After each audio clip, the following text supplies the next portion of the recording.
जब उसने खेती की और जो भी उसकी उपज आई उसने यहोवा को अर्पण किया, और परमेश्वर ने भी उसको 30 गुना आशीष दी, 60 गुना आशीष दी, 100 गुना आशीष दी। वैसे ही एक व्यक्ति के जीवन में अलग अलग तरह की आशीष होती है। हालेलुया। एक आशीष होती है अच्छी, दूसरी आशीष होती है बेहतर, एक आशीष होती है उत्तम, और सबसे बेस्ट आशीष होती है वो है सर्वोत्तम, उत्तम से भी ऊपर। हालेलुया।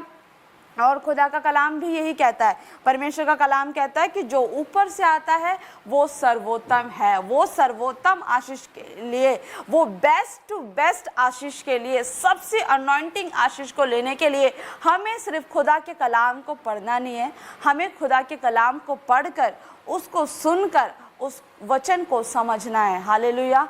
जब आप वचन समझोगे, आप सिर्फ एक बाइबल को आप एक किताब की तरह, एक कहानी की तरह आप रीड नहीं कर सकते। हालेलुया। कि आपने सिर्फ बाइबल में वचन पढ़ा, आपने यीशु मसीह के बारे में बस एक बाइबल को सिर्फ एक आम पुस्तक समझ के आपने वचन को सिर्फ रीड कर लिया और वचन पढ़ना हो गया, नहीं। खुदा कहता है कि जब तुम मेरे वचन को पढ़ते हो तो तुम्हारे ऊपर मैं अपने भेदों को प्रकट करता हूँ। हालेलुया। किस पर भेदों को प्रकट करता है परमेश्वर? जो वचन को ध्यान से और पवित्र आत्मा की प्रेजेंस में होकर जब वो वचन पढ़ता है तो परमेश्वर उस व्यक्ति के ऊपर अपने भेद को प्रकट करता है, और जब वो वचन पढ़ता है तो परमेश्वर उसी वचन के अंदर व्यक्ति के ऊपर, उस विश्वासी के अपने भेदों को खोलता है, और वो उत्तम आशीष उसके ऊपर ठहर जाती है, वो सर्वोत्तम आशीष उसके ऊपर ठहर जाती है। हालेलुया।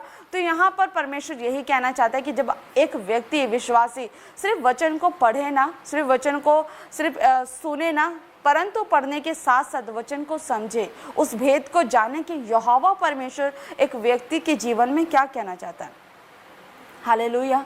और परमेश्वर चाहता है कि वो व्यक्ति, उस विश्वासी के जीवन में जो आशीष वो अपने जीवन में चाहता है, परमेश्वर की ओर से वो आशीष उसके जीवन में सर्वोत्तम हो, क्योंकि वो आशीष किसी मनुष्य के द्वारा नहीं, वो आशीष उस व्यक्ति के जीवन में, उस विश्वासी के जीवन में यहोवा की ओर से मिल रही है जो सर्वोत्तम है। हालेलुया।